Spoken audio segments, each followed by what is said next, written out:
رات کے کچھ لمحے ایسے ہوتے ہیں جب خاموشی بھی شور مچانے لگتی ہے۔ کہتے ہیں کہ کچھ دروازے صرف کھلتے نہیں، راز مانگتے ہیں۔ اگر آدھی رات کو دروازے پر دستک ہو اور آواز آپ کے کسی اپنے کی ہو تو کیا آپ دروازہ کھولیں گے؟ یہ کہانی ہے ایک ایسے شخص کی جس نے سچ کو چھپایا، اور سچ ہمیشہ خاموش نہیں رہتا، کیونکہ کچھ دستکیں آخری ہوتی ہیں۔ رات کا وقت تھا، شہر پر عجیب سی خاموشی طاری تھی، جیسے ہوا بھی سانس روک کر کھڑی ہو۔ علی اپنے چھوٹے سے فلیٹ میں اکیلا بیٹھا تھا۔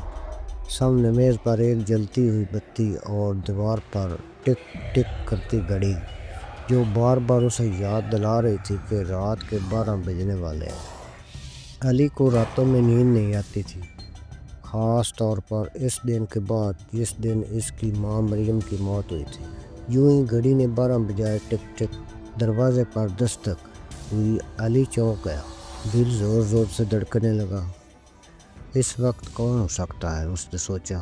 اس نے آہستہ سے پوچھا، کون؟ کوئی جواب نہیں آیا، لیکن دستک دوبارہ ہوئی، اس بار ذرا تیز۔ دروازہ کھٹکھٹایا کسی نے۔ علی دروازے کے قریب گیا اور جھری سے باہر دیکھا۔ جھری ہوتی ہے جو دروازے کے اندر ایک چھوٹا سا ہال ہوتا ہے باہر دیکھنے کے لیے۔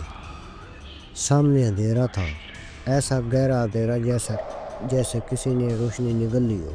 وہ واپس مڑا ہی تھا کہ اچانک کان کے بالکل پاس ایک آواز گونجی، علی دروازہ کھولو۔ یہ آواز وہ اسے کبھی بھول نہیں سکتا، کیونکہ یہ اس کی ماں کی آواز تھی۔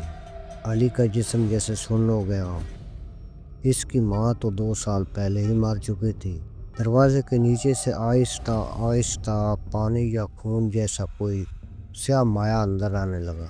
کمرے میں سردی بڑھنے لگی، علی کے ہاتھ کانپ رہے تھے، اور اچانک بتی بھی بجھ گئی۔ اندھیرے میں صرف سرگوشی تھی اور ایک آواز آ رہی تھی، آہستہ آہستہ، تم نے سچ کیوں چھپایا تھا علی؟ لائٹ اچانک جلی، دروازہ خود بخود کھل گیا۔ سامنے کوئی انسان نہیں تھا، صرف ایک پرانا خون سے بھیگا ہوا سفید دوپٹہ جو ہوا میں لٹک رہا تھا۔ وہی دوپٹہ جو اس کی ماں موت کے دن پہنے ہوئے تھی۔ دیوار پر سرخ رنگ سے لکھا تھا، تم نے مجھے مارا نہیں، تم نے مجھے خاموش کیا ہے۔ علی گھٹنوں کے بل بیٹھ گیا، یادیں اس پر حملہ کرنے لگی، اور اسے وہ ہر چیز یاد آنے لگی جب اس کی ماں کی موت ہوئی تھی۔ اسے یاد آیا اس رات ماں نے اس سے سچ بولنے کو کہا تھا۔ اس نے باپ کے ظلم کے خلاف پولیس میں جانے کے لیے کہا تھا، لیکن علی نے غصے میں ماں کو دھکا دیا تھا۔ وہ بیچاری گری اور سر کسی چیز کے ساتھ ٹکرا گیا اور ہمیشہ کے لیے خاموش ہو گئی۔